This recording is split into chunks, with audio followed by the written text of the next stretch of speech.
Thank you for joining us wherever you are. This podcast episode is brought to you by the Old Ways Actual Play team. This actual play uses the 7th edition Call of Cthulhu tabletop role-playing game rules by Chaosium. This actual play is performed by adults and in an adult setting.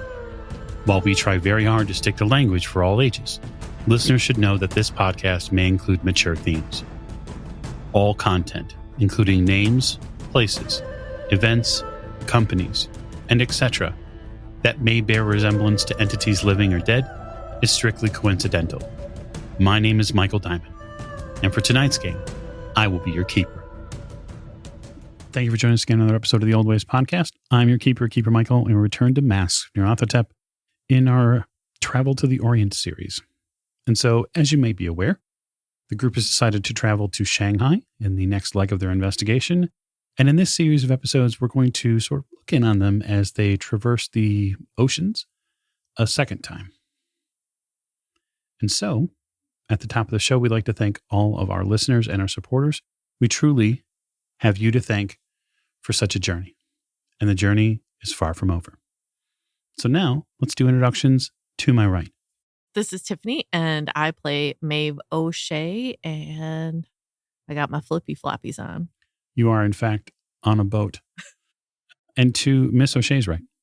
This is Morgan. I play Lillian Lane, and we're going to Shanghai. Yeah, this is what you've asked for. You've been dreaming about it for so long. You're finally taking a trip out to the Far East.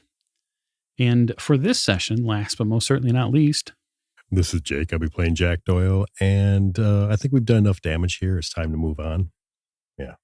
I think that's fair. I think it's fair to say that you've done enough damage. I don't think Egypt will be the same. That's for certain. Deuces! Now that you have likely helped destroy most of the city and the outer countryside, at least politically and mystically, you are moving on. And the group has decided to move on in a very specific way. So as we raise the curtain tonight, we're going to do so from the back of an ocean liner.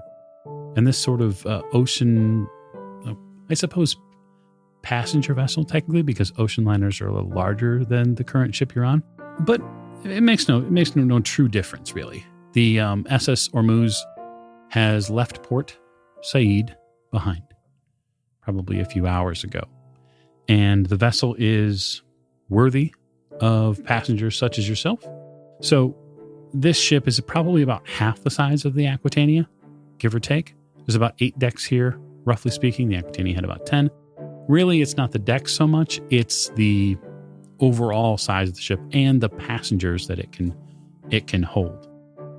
So the Ormuz, and this is sort of important for you to conceptualize the ship and get it in your head. This ship, roughly speaking, holds about 1,000 people, passengers anyway, between first class and third class. So those are the only 2 classes aboard the ship. And it's really like a 30-70 split there. And so when the group secures its first-class passenger cabins, they do so at a premium. Most of the passengers who are on it are just trying to get to the Far East. They don't really care so much. And the great part about that for the group is the upper decks, unlike the Aquitania, are pretty well open. And so staff cater to you fairly frequently.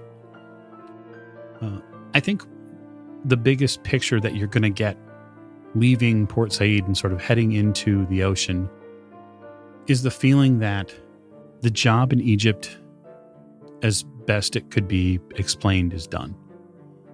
Are there some regrets about things left undone, or perhaps people left alive?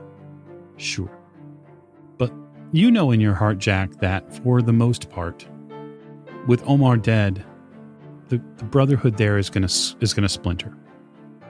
And yeah, there might be factions that pop up here and there, but if what Alexandra has planned, if you know even a tenth of what you assume she might be doing, it's going to be fairly easy pickings for what she has coming. You don't really think the Brotherhood is going to put up much of a fight, at least not without its high priest. And who knows what the Clive expedition may find.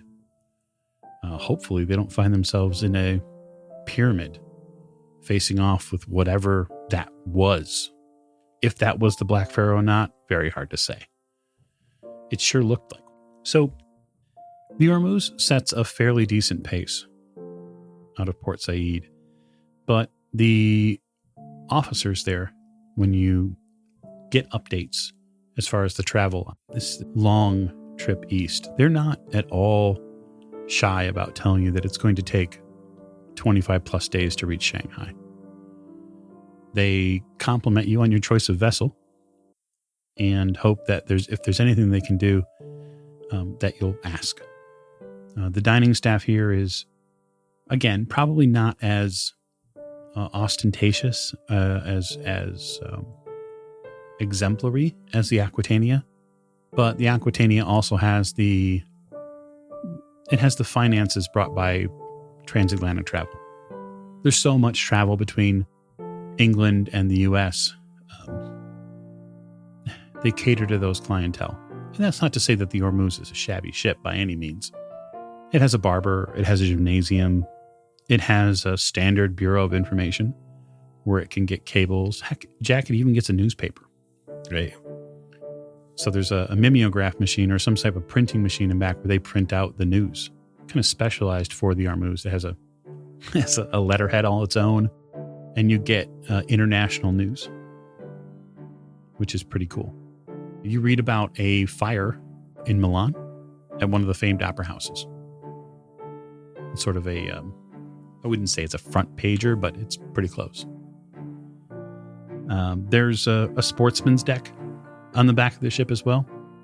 So they let you know that if you're interested in a number of sporting activities, whether it be shuffleboard or badminton or shotguns, etc., there's more than enough space for you to enjoy yourself. And then two, I think probably one of the more interesting portions would be that all of the dining and sort of theater activities here on the Ormuz are tailored towards helping integrate you into sort of that Oriental lifestyle. And so peppered among their pretty standard fare as far as music goes, there are plays and there are performances that are Eastern, put on by Eastern performers, sort of this wide swath of Pan-Asian people. There are even cooks and staff members that have many of the same nationalities that you're going to run into there. You also learn that the ship has several interpreters. And so it can interpret for 5 or 6 different languages, all the primary ones. So English, Cantonese, French, German, and a couple of others, probably Spanish. You probably also would notice that that a lot of your interpreters and a lot of the news here too include news from Mexico. And this is probably where you first start to see your Mexican silver dollars be spent 1 for 1 with U.S. dollars. So that would be something that you would become aware of. Your cabins are there's no communal area like you would get at a fancy hotel, but they do put you in a line of first-class berths. So you have like sort of one section of the ship that's cordoned off for the group. And there are even a few spares. So you're not necessarily packed in from people around you. No, good. But the Ormuz sets out under good weather, and sailing away from Egypt is really pretty. It's a very getting through that space is very. It's much easier to take Egypt from a boat far, far away in the lap of luxury than it is to somehow take it in person sometimes. So you'll be sailing out of the Red Sea. So down the Red Sea and then eventually into the Gulf, which will lead into the Arabian Sea and then eventually the Indian Ocean. But that's days ahead. So I'd like to get an idea from, so we'll go around the table here and we'll get an idea of the one thing, I suppose. How about this? One primary thing and one secondary thing that you would like to accomplish in this interval on board the Ormuz. And because of the people at the table, we'll just sort of limit our conversations to those who are here, right? So we won't get any interaction from the doctor or from Sam at this time because they're not with us. My primary thing is to learn Cantonese. My secondary thing is to work on my knife skills. Okay. My primary goal is to improve my handgun skill just because I can't carry a shotgun with me around Shanghai. You don't know that. Maybe you can. How big are your pants? Not big enough to put over a shotgun, though. Okay, your secondary? And then my secondary is to raise my occult knowledge more. I have some from going to Miskatonic, but I'd really like to work with Maeve on raising that, getting some more knowledge. Okay. And then you, Jack? My primary goal is also to learn Cantonese. And I can help Maeve and Lillian with their knife and gun skills. Would that be considered? Yeah, I think what we'll do is, if you'd like as your secondary to sort of put down training, that's what I'll put down here for you. And so what I'll allow you to do, provided that you have 50% in fighting brawl and 50% in handgun, you're considered a professional. And so what I'll allow you to do is act as their teacher and their guidance in that area. Okay. I'm almost a professional. Oh, well, 47. maybe you'll get there. You might get there. You might get there indeed. Okay. That first couple of days on the Ormuz for the three of you are likely fairly laid back. It has been a very tumultuous time. And I think that your natural body rhythm of go, go, go, go, go, go, go begins to finally fade. The first night, you probably wake up in a flop sweat, Jack, just because you're worried that there's something you've forgotten. And probably that second night, Lillian, you hear voices. You don't know where they come from. But after the second or third night, you suddenly sleep 2 or 3 extra hours than you remember wanting to. And you wake up that third day actually rested. Any wounds you've had have healed. You've managed to sort of recoup your inner fortitude. And it's probably really the morning of the third day as you're, moving out into deeper waters that you get a sense of not being on, the next series of heart attack moments for you. And that might even be a little unpleasant because you're so used to the action and the energy all the time. You might not know what to do with yourself. And that's when you think, oh, right, yeah, I have things that I want to accomplish. So you sit down to breakfast, the three of you. You're fairly certain that the doctor and Sam are a little deep in preparation for what they're going to do. And Lillian, you're fairly certain also from after getting a note from the doctor that he's going to want you present, that Sam's requested it. So at some point, you're going to have to go see them. But the breakfast aboard the ship is not just pleasant, it's invigorating. Either there's something in the coffee, which there possibly could be, or the sea air is finally sort of getting back into your body and getting you some sort of additional energy. Maybe it's that nothing has tried to kill you in 72 hours. And that's a sort of a welcome. I mean, we've managed to sit down for a meal and not have to plan Right. assault or some other horrible thing. One of the staff members comes over to the table and he places a serving tray out sort of near the table, and there's a white card on it. He does this to you, Lillian. Can I help you? A message for you. You made a request. You sort of slightly remember the first night you were aboard the ship, Miss Lane. You remember, maybe it was a cloudy memory, but you remember asking some of the staff members about sort of how to get news. You haven't really heard from your father or your family in some time. And so you inquired at some point about how to send telegrams or messages from the ship. Oh, I must have been really tired. I kind of worried about what I sent them. Thank you. I pick up the white card. You pick up the white card. You open it up and sort of this textured paper. And as you run your hands over the textured paper, you feel slight raises in it, just along the edges of your skin. And you can see that the hairs on your, just the very light hairs on your arms are starting to pick up, sort of stand up a little bit as the card unfolds. And you read a message and then read it again. And the first line starts off with, "Why haven't you come home? Your father is worried sick. He is not well. Please advise." And your mother's name is underneath it. I take a moment to think about that. It's a note from my mother. It says, "My father is not well. Obviously not much I can do from on a boat." Is the server still there? He's stepped back several paces, but he's still there. Can I go through you to send a message back, or do I have to go and talk to the cable office? The Bureau of Information is certainly, you could see them, but I'm happy to take whatever message you like.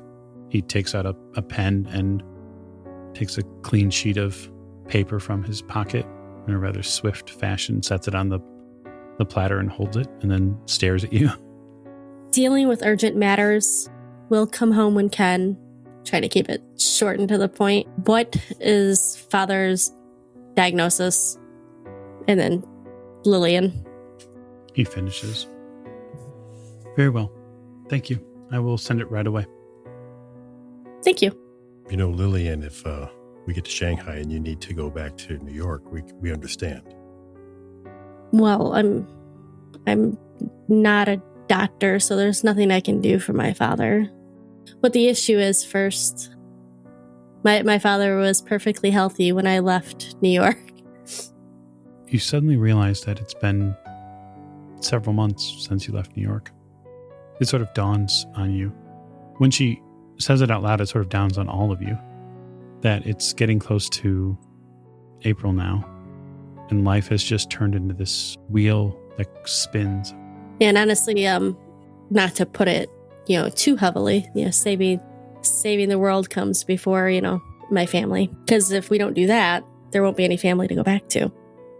I think one thing you probably appreciate about the boat travel, Miss O'Shea, is that the sheer amount of warmth and sunlight on a boat, what's available, especially on the Red Sea and eventually out into the ocean, is pretty spectacular. Probably where I spend most of my mornings, out on the deck. And there's a very vast deck here. It's really been something over the past couple of weeks, especially. Everything from your reconnection with your sister, sort of the strange way that was left by choices that were made, and then that deeper connection that you've developed with Yig, probably far more potent than you realized at first. Yeah, how many people are upset that I have slander? On the ship? Yeah. The keeping of exotic animals is not a rare thing for first-class passengers to do. So I don't think anybody's, unless you're openly showing him to everybody, then probably No, not. but if I'm out on the deck enjoying the sun. I don't think it's probably a huge deal. After the first couple of days, I'm sure some people, staff included, would probably give you a little bit more space. You might have heard from not just a staff member, but probably one of the ship's officers, that they would just ask that you keep an eye on it.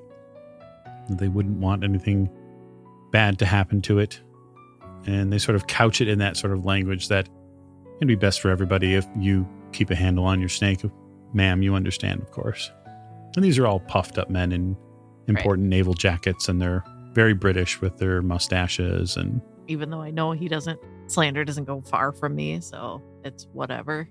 no, but again, it's them imposing or Right. attempting to impose their perspective on you about what needs to be done or what is right. Yeah, what's proper. Correct. Yeah. And you don't give a shit about any of that. Nope. So you continue to enjoy the massive deck.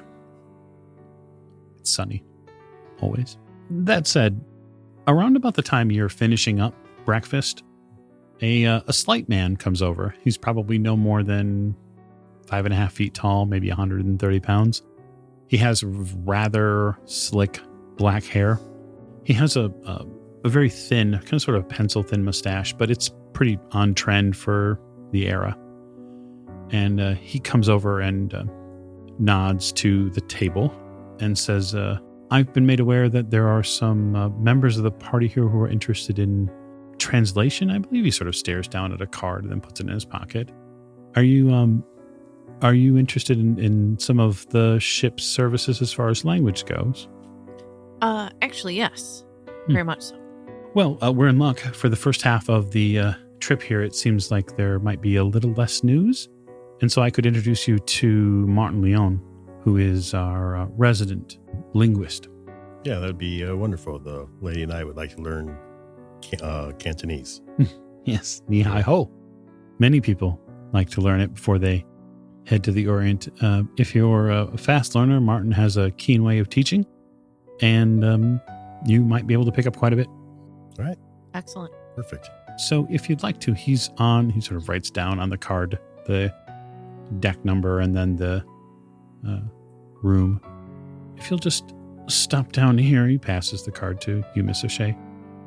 I'm certain that he'd be available past 9 a.m. Excellent. Thank you. Wonderful. He steps away. So after breakfast, Miss O'Shea and Mr. Doyle, you stop down to see Mr. Leon, who has a classroom probably no bigger than maybe a standard room size. Everything's been pulled out, and there's a board against the wall. It looks like a blackboard. And then there are tables, 4 tables in here, and then 8 seats. There's nobody else in the room.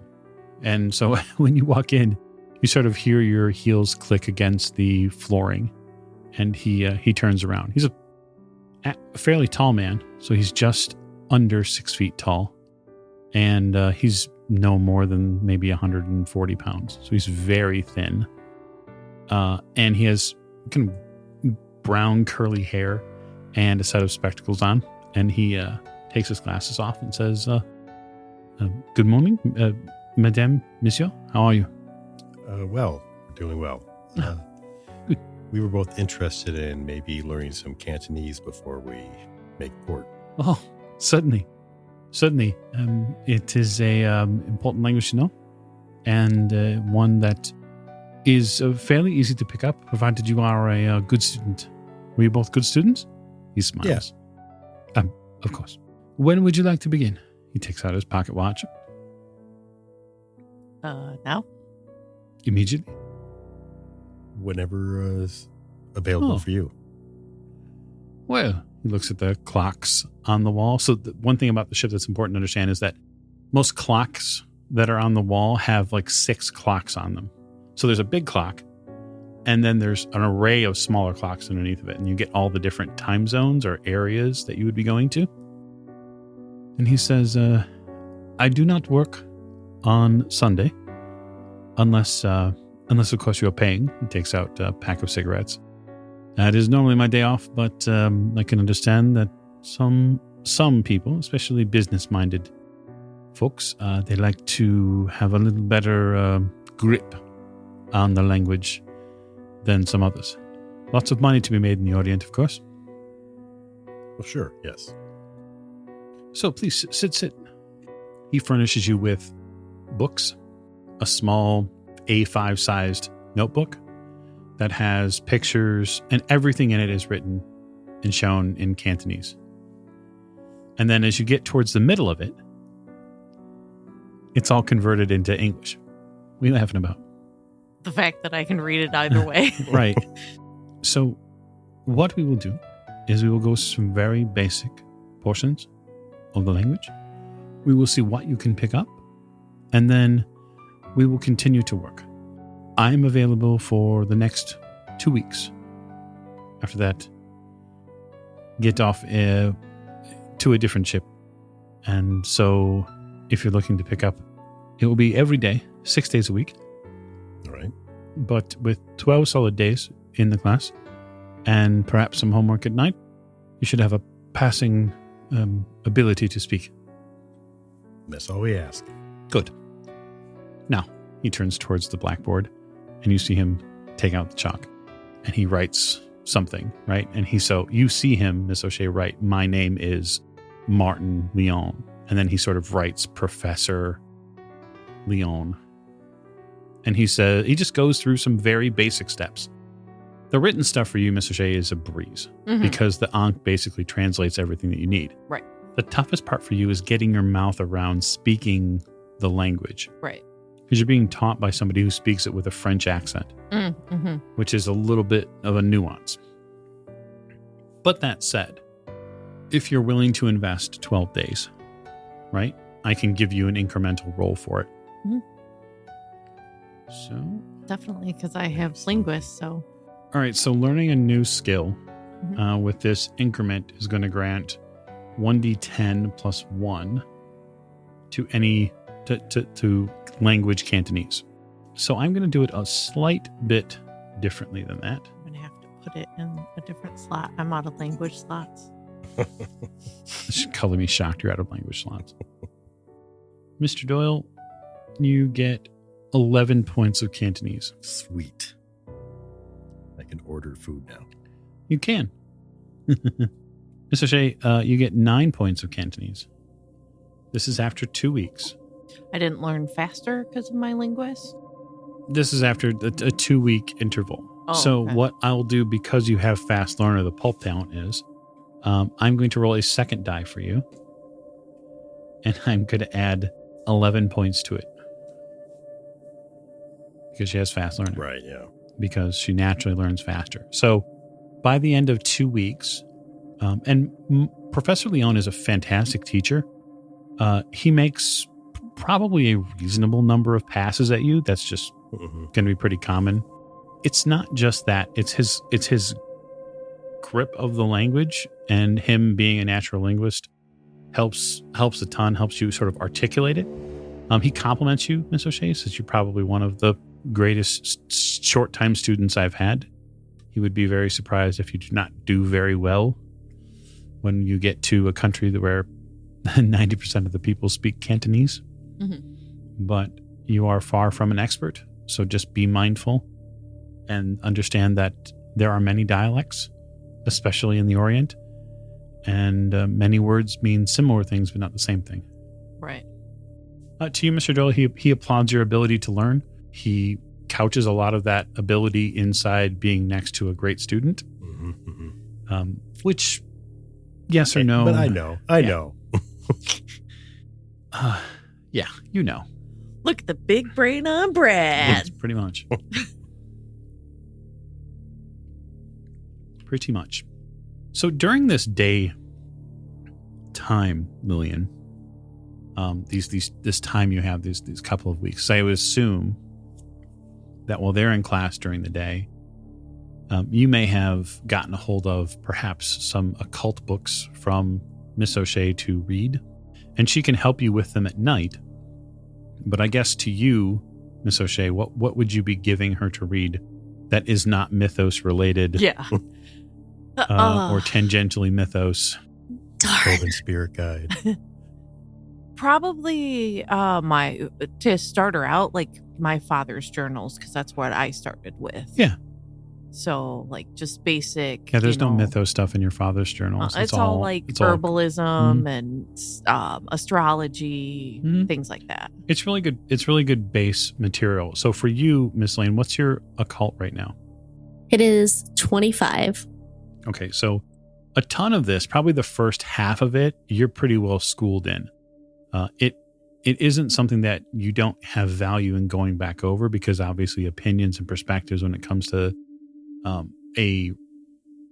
we'll say a learned skill is important.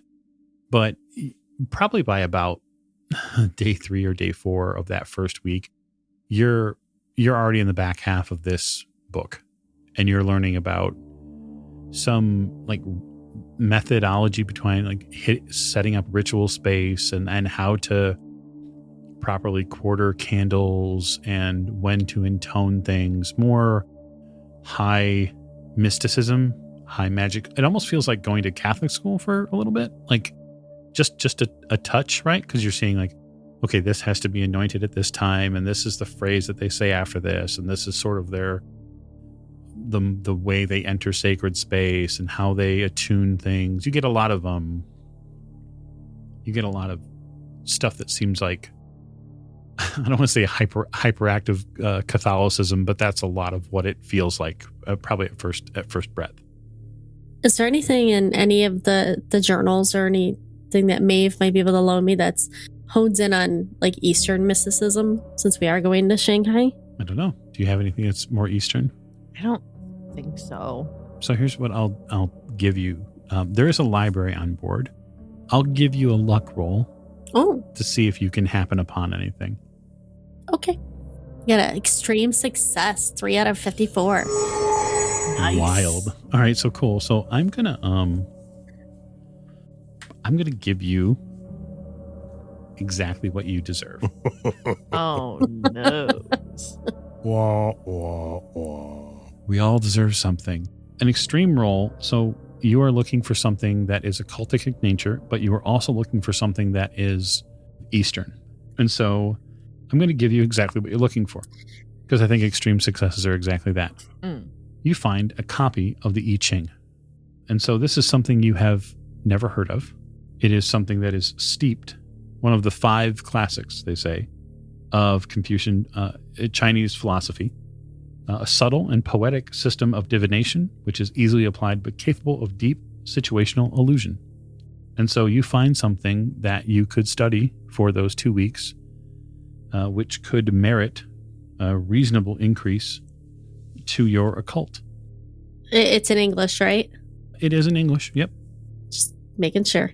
So then do I not help her, or am I? You do, but what you find at night is that after day 3, day 4, she has finished your father's journal. Okay. And she is reading a totally different book, Mm-hmm. which you see, of course, on the outside is called the I Ching. You're not familiar with it. Right. When she refers back to questions that she might have along the way, you're not necessarily completely familiar with some of the philosophies that she's talking about. Right.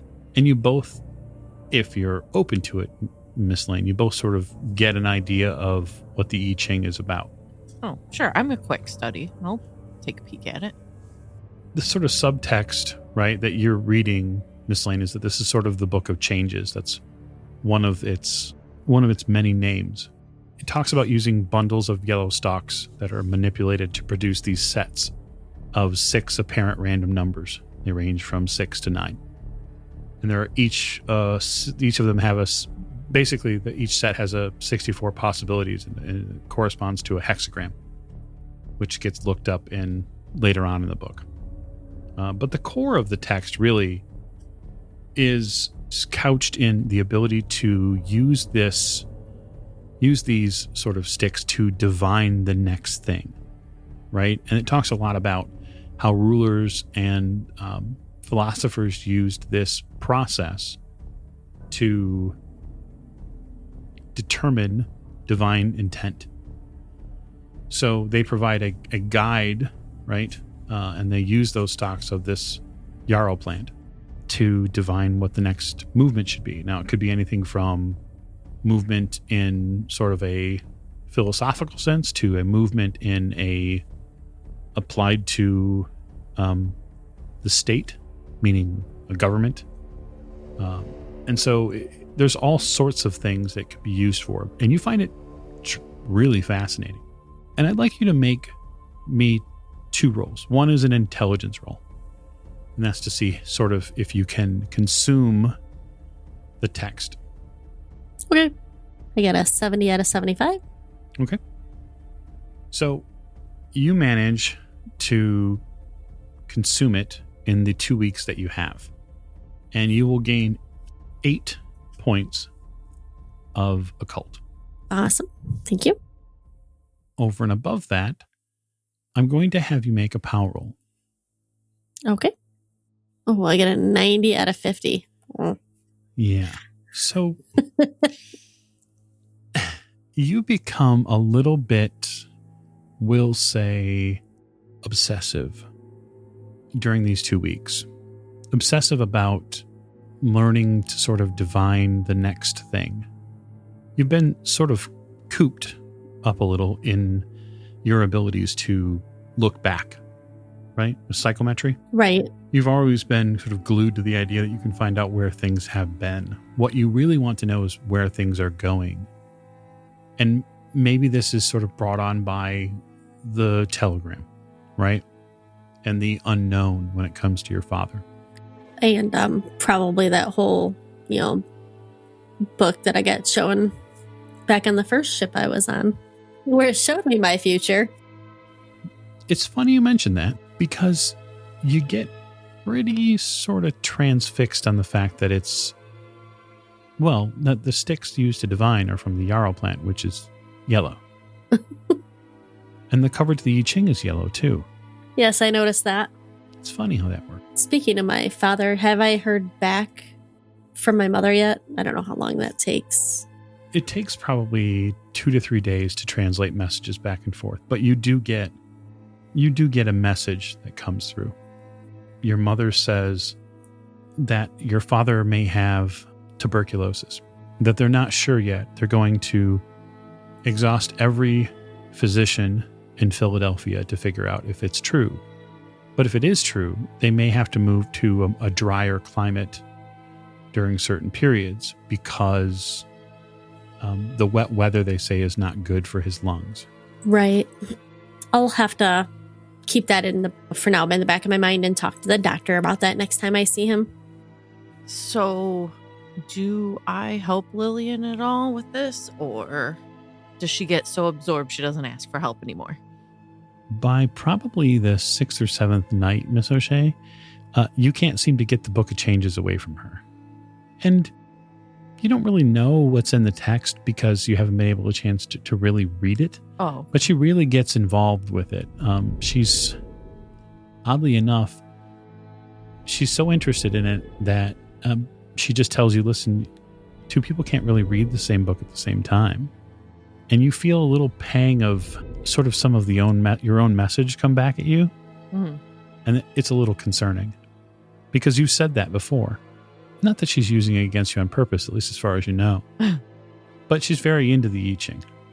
Are you sure? Like, do you want me to help you set up a space? Do you want me to help you so you can physically understand how this will work? I think I have a pretty good understanding of how to accomplish this, but would you like to read it after I'm done? I have another book I have to study, but as long as you're sure you're okay. I mean, you weren't feeling so hot the last time you read a book for a long time. I really think this book might give us all the answers we need, at least all the answers I need. I really think it's going to help us over in Shanghai. Oh, I don't doubt that, but you never want to just look at just one book. But I mean, hey, you know what?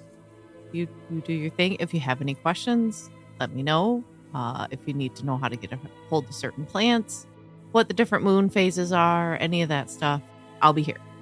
I do want to tell you that your father's journal was very helpful, and I really appreciate you letting me study that.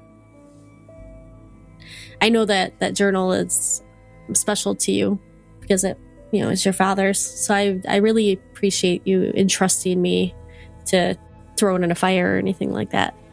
I would hope not. That would not end well. But I figured it's where I started. So if somebody's going to want to learn what I have learned or the way that I have taken, that's what I learned. With his notes and my notes in there, I figured it would all be very helpful. It was very educational, and some of the information I already knew, but there was quite a bit in there that was new to me, and I think it will be helpful going forward. Well, I'm glad you found it helpful. If you need anything else, just let me know, okay? And be safe. Yes, if I'm going to do anything extreme, before I do it, I will come see you. Well, even just reading a book sometimes can be harmful. As we've seen. Yes. Yes. So be careful and don't be afraid to ask for help. Okay. Thanks. So the better part of the next week's, the next portion of your journey for all of you really, is spent in a little less of a, we'll say, a educational mode in the schooling sense, right? The books get put away and the more athletic portions of your various desires come out, right? So Jack, it's at this point you stop being the student and you become the teacher to both Miss Lane and Miss O'Shea, both of whom want to learn different things. Mm-hmm. So I suppose I would give it to the three of you, or perhaps to Jack for that matter. Where would you teach them, and how would you teach one of them to be better with a knife versus the other one to be better with handguns? Well, I figure if we go back to the sporting area, Mm-hmm. that would be the best place to do it. Okay. And I can teach one, some method, some moves or methods or stuff like that, and they can practice while I'm teaching the other one, and then kind of go back and forth. Okay. So which one of them would you start with first? I'd probably start with Lillian because she's already got a really good grasp of how to shoot. She just doesn't know how to shoot handguns. Sure. So I can begin with her. Okay. So why don't you educate us on how you're going to show her how to shoot? What process would you go through? Just high level. Get the right stance for her. How to hold a gun, revolver properly. I mean, she knows, like I said, she knows basically how to hold a gun, but revolvers are different than a rifle or a shotgun. Sure. Okay. Good thing where, you get her in the pose and kind of correct it. Okay. Yeah. What's your current handgun skill, Lillian? It is 20. So handgun is 20 base. So here's what I want you to do, Jack. I want you to make me a handgun roll as a profession rather than an actual targeting roll, meaning you're teaching. Mm-hmm. That's 29 under 84. Okay, so hard success. And so he goes through a few things with you, Lillian. He seems to correct quite a bit of the way you stand and also sort of how you hold the revolver, not just at your hands, but also your stance at the shoulder level to be able to take the recoil. What sort of revolver are you giving her to use? She has a 38. Okay, so the kick on a 38 is pretty light. A kick on a revolver is even less because you're not firing as many bullets at the same time. Are you going to have her shoot at targets, or are you going to have her shoot at objects off the ship? Targets, probably. Okay. So this is not a new skill that you would be learning. This is a skill you would be raising. So under our travel portion, it will raise a little differently. So increasing the skill is going to grant you a D4 points to the skill. But 2 skills could be raised during this time. So my question to you, Miss Lane, is you're going to be working on occult and on handgun. So handgun is your other one. You got the 8 base points from handgun because you are 8 base points from occult from the I Ching because you made a phenomenal roll at finding it. So I'm going to give you that D4, but there's something I'd like to be able to potentially augment that with. And that is, I would like Jack to make a handgun roll. Another one. Okay. Hard difficulty, right? And if you do, there'll be a bonus that gets applied to Miss Lane's handgun skill. Okay. So the real question is, how good of a teacher are you? 18, so under 84. Yep. So yeah, it's not. Yes, that is. Is it extreme? Yeah. Okay. Yep. Okay. So we'll give you a D4 raise. So that is, you got a 4. Very good. And then I'm going to add in 2 more points to that. So you can raise your handgun by 6 points during this little boat ride. You also go through a considerable amount of 38 caliber ammunition. But by the end of it, Miss Lane, you feel a lot better about using a handgun. And you could even, if you wanted to, for the next interval episode that you might be a part of, if you want to sort of dedicate some of that time to more use of the handgun, you could. So you rolled the D4. I don't roll a D4. Okay, just making sure. Yeah, I raised No, I just wanted to make sure. All right, so I went from a 20 to 26. Mm-hmm. When Jack is teaching me, do we have a moment to talk? Certainly. Take it away. Take the narrative. It's all yours. Jack? Yeah. Did we ever send a message to Carlton Ramsey about where we were going next? Yeah, I sent it shortly before we You left. did? Okay. With some other requests in there as well? Or... Yeah, I will see if he can find us some help when we get into Shanghai. I don't want you to feel like that I was being put off when I got that message about my father being ill.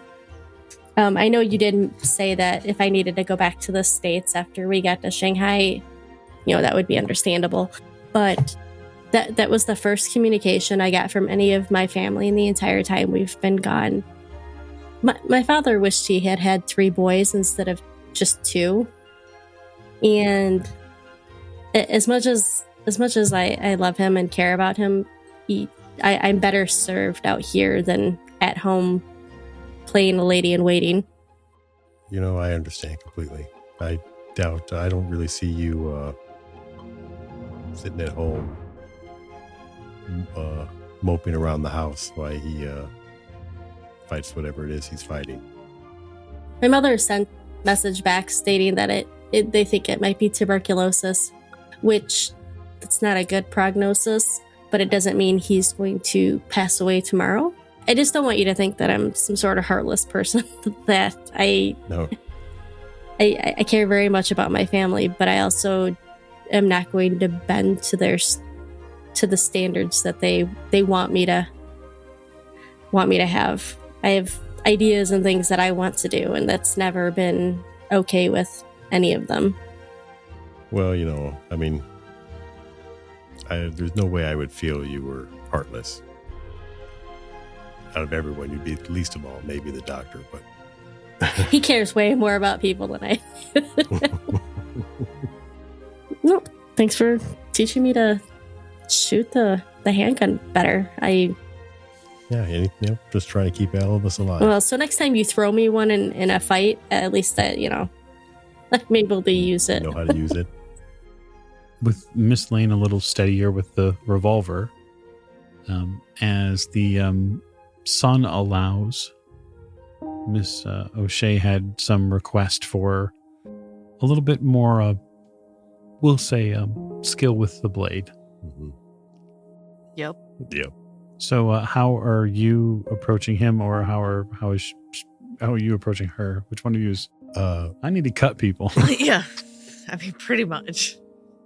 Well, I'll probably just ask him, do you know how to use, knives like this? Oh, yeah. Yeah, I've used, not particularly that knife, but I learned how to use a knife in the service, so.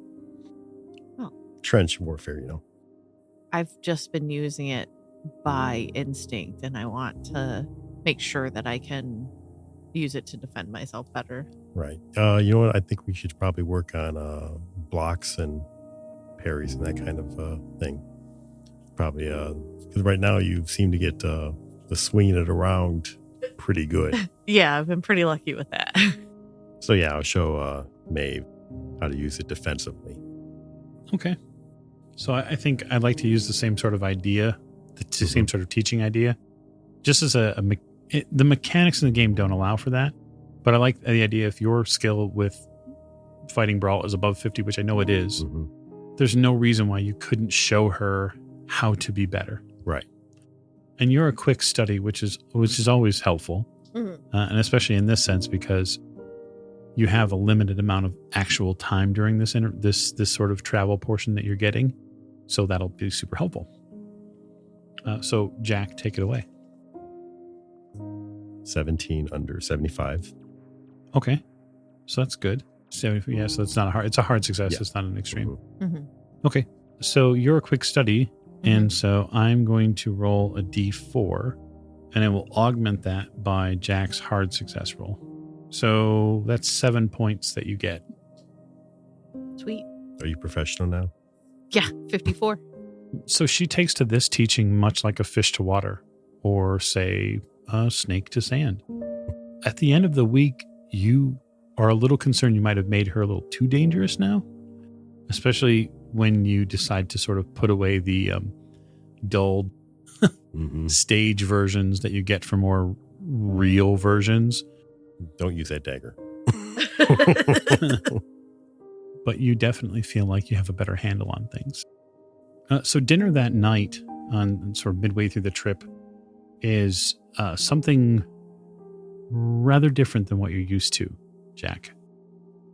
It's lo mein noodles and this sort of braised pork. It's really good, but it is not what you are used to. Somebody tries to equate it with like spaghetti and meatballs, and you don't get that. Like, you don't understand why someone would do that. And then somebody else says, well, it's sort of like beef stroganoff, but it's not that either. It's spicier than you're used to. There's pepper in it, some serious pepper. And your waiter tells you that he's trying to prepare you for your arrival. So you had better prepare for a spicier food. Yeah, is all the food there this spicy? No, sir, not all of it, but many of the dishes come spicier than most Europeans are used to. Okay. You get a beautiful full moon over one side of the vessel, and you get sort of a light dusting of clouds over the ocean. And in the distance, you can see fish leaping out of the water, just dancing there in the moonlight. It's a pretty relaxing scene. And we're going to spoil it by going over clues. I mean, you are investigators. Right. And at this point, you've had roughly 2 weeks of, relaxation, decompression, knife work, gunplay, and, learning Cantonese. That's how we relax here. Knife work, gunplay, and learning languages. Okay, so we do know that some of these items that have been shipped out of England have been shipped to Pale Viper, care of Ho Fang. That's definitely something we're going to have to follow up on. So we need to know what's going on with those parts. We can definitely look up Ho Fang. The matchbook address is 10 Lantern Street for the dancing tiger, stumbling tiger. Yep. Yeah, it's got to be a clue for something. We have to figure something out. Well, wasn't the matchbook found on Elias? Yeah, it was found, or in his. It was found in room 10, in room 410. When you found his body, ripped apart by the Brotherhood. There's a very likely reason that he had it. I doubt he's been carrying it since then just because he needed matches. Right. Was he a smoker? Pipe, yes. Okay. Fairly regular pipe smoker. Okay. So he would have gone through those matches well before he got back to New York. And then we believe that Jack Brady is somewhere in Shanghai based on that note written in... Oh, right. Yeah. Hold on. Okay. Mr. Nelson in the Victoria Bar, which we never went to, he said that Jack Brady was alive. So it had to be in that note, in that letter, right? Yeah. There was a partial letter written in Gavigan's. Right. So we don't have a lot to go on, but we have a few threads to pull on. Everybody make me a spot hidden roll. I rolled a 1. Ooh, fantastic. 35 out of 75. 63 out of 88. In the distance, in the sea, Miss O'Shea, you and Miss Lane see something fantastic. You see a form breach the ocean. It's a whale. Neat. It's beautiful. It comes out of the sea. For you, Jack, it's a little different. With those fairly sharp set of eyes, you see something riding on the back of this whale. It's a form. Like a humanoid form? You think? It's pretty far. It's only there for a few moments, but as it sort of goes up, reaches the apex of its rise out of the water, you see one, and then two, and then three things clinging to this whale. And there's something unimaginable about them. They're wearing something just strange. It's sort of mottled clothing or some sort of coral pieces. And again, you see it for the briefest of moments. It's not even enough for your eyes and brain to truly wrap around the entire image. But you see the whale, and you see what comes with it. Did you see that? The whale? Yeah, it's No, on its back. a fin. There were figures on it. Like, the thing was hanging on to it. I believe they get barnacles. Maybe. Maybe it was just a trick of the light, but I could swear I saw something clinging to its back. Multiple somethings. I mean, I'm not going to tell you you're wrong. I mean, we've seen some shit. I mean, but exactly how much have you had to drink before dinner? It's a typical amount. A lot. Okay. So with that little nugget there at the end, any other items you'd like to get to on your traveling agenda? Not as of right now. No. Well, the nice part about our travel to the Orient series is that it's going to afford us a little deeper look at each one of our investigators as they move along. And as we get closer and closer to Shanghai, there may in fact be new voices that you hear in this space. So stay tuned. We'll see you next week.